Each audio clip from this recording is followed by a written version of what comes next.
النهاردة اليوم التاسع للتحدي، باقي يوم واحد بس ونوزن. بس لحد دلوقتي أنا مبسوطة جدا بالمقاسات، وبفكرك التحدي هيوصلك كامل بعد ما تكتب تحت كلمة تحدي. وخلي بالك في تحدي جديد هيبتدي، اسأل عن تفاصيله كويس.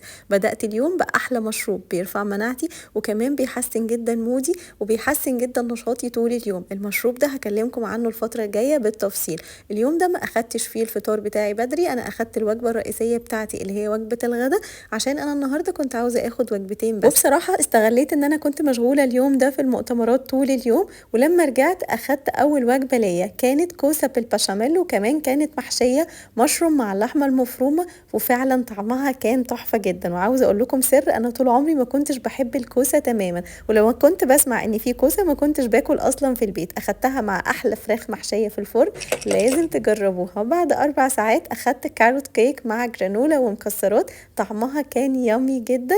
وبكده اليوم خلص.